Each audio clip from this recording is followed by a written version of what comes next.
একটা গ্রহণযোগ্য নির্বাচনের জন্য নিরপেক্ষ যে প্রশাসন প্রয়োজন।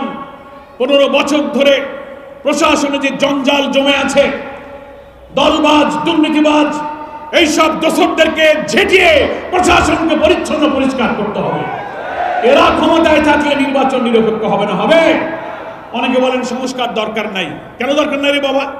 প্রত্যাহার করবেন এবং ওখানে বসে আমাদের অখণ্ডতা, আমাদের রাজনৈতিক স্থিতিশীলতা, আমাদের আভ্যন্তরীণ রাজনীতি সম্পর্কে একজন খুনের মাস্টারমাইন্ড মানবতা বিরোধী অপরাধ ট্রাইব্যুনাল থেকে যার বিরুদ্ধে ইন্টারপোলে ওয়ারেন্ট জারি করা হয়েছে, এমন একজন অপরাধীকে আপনি আশ্রয় দিয়ে দেশকে ওই নৈরাজ্যকার করার কাজে আপনি তাকে সাহায্য করতে পারেন না।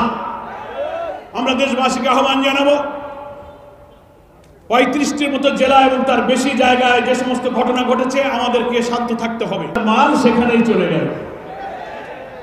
কোন জায়গার মাল? দিল্লির মাল দিল্লি চলে গেল। ওখানে গিয়ে উনি শান্তিতে আছে? অশান্তির আগুনে জ্বলছে আর ষড়যন্ত্র করছে, উস্কানিমূলক কথা বলছে, উস্কানিমূলক বক্তব্য দিচ্ছে, বিভিন্ন এজেন্সিকে কাজে লাগিয়ে বাংলাদেশে ফ্যাসিবাদের দোসররা প্রশাসনের রন্ধে রন্ধে যারা ঘাপটি মেয়ে বসে আছে তাদেরকে দিয়ে এখানে আবার নৈরাজ্য ষড়যন্ত্র করে দেশকে আবার অস্থিতিশীল করার ষড়যন্ত্র করছে। ইসলামপন্থী দল ব্যক্তিকে নিষিদ্ধ করবে, জামাত শিবির নিষিদ্ধ করবে, কিন্তু আল্লাহ তাআলা হাসিনার ইচ্ছা পূরণ করতে দেয় নাই। সেই হাসিনা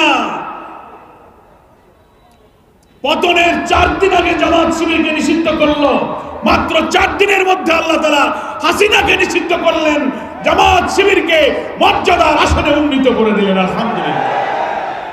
যেখানকার যখন বাংলাদেশ সরকারের পক্ষ থেকে বলা হচ্ছে হাসিনার উস্কানির কারণে এখানে অরাজকতা হচ্ছে, যেখানে সেখানে হামলা আক্রমণ হচ্ছে, ছাত্র জনতা বিক্ষুব্ধ হয়ে উঠছে, সামাল দেওয়া যাচ্ছে না, নিয়ন্ত্রণ করেন। ভারতকে যখন বলা হলো, দিল্লিতে বাংলাদেশের ভারপ্রাপ্ত হাই কমিশনার নুরুল ইসলামকে ডেকে পররাষ্ট্র মন্ত্রণালয় থেকে বলে দেওয়া হলো হাসিনার এই বক্তব্য বইটার জন্য ভারত দায়ী নয়, ভারত এর সাথে কোনো সম্পর্ক নাই।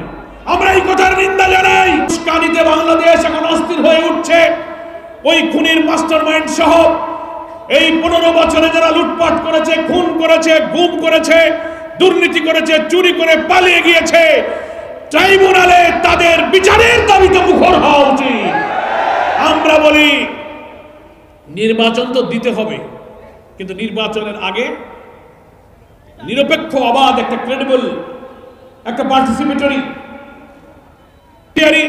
সংবিধানের কিছু বিধিবিধান, এই সব রাষ্ট্রের কিছু অর্গান যা নির্বাচনী প্রক্রিয়ার সাথে ইনভলভ, এই সব ন্যূনতম সংস্কার আগে করতে হবে, পরিবর্তন করতে হবে, তাহলেই নিরপেক্ষ নির্বাচন হবে।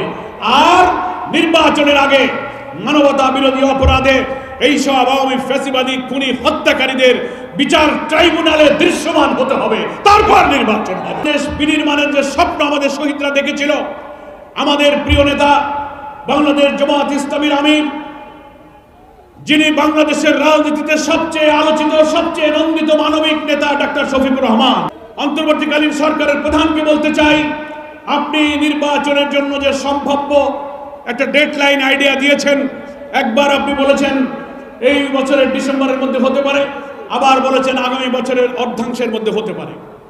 ঠিক আছে, আপনার দেওয়া এই ডেডলাইনের মধ্যে সংস্কার সম্পন্ন করুন, খুনিদের বিচার নিশ্চিত করুন, তারপর নির্বাচনের ডেডলাইন আপনি ঘোষণা করুন। ফ্যাসিবাদের রাজনৈতিক মৃত্যু নিশ্চিত করতে গেলে আমরা যারা ফ্যাসিবাদ বিরোধী আন্দোলনের রাজপথে ছিলাম, তাদের মধ্যে কমন ইস্যুগুলোতে একটি জাতীয় ঐক্য তৈরি করে আবার নির্বাচনের লক্ষ্যে এই অন্তর্বর্তীকালীন এই রাজনৈতিক সরকারকে সহযোগিতা করে আমাদের একটা জাতীয় ঐক্যের পরিবেশ তৈরি করতে হবে।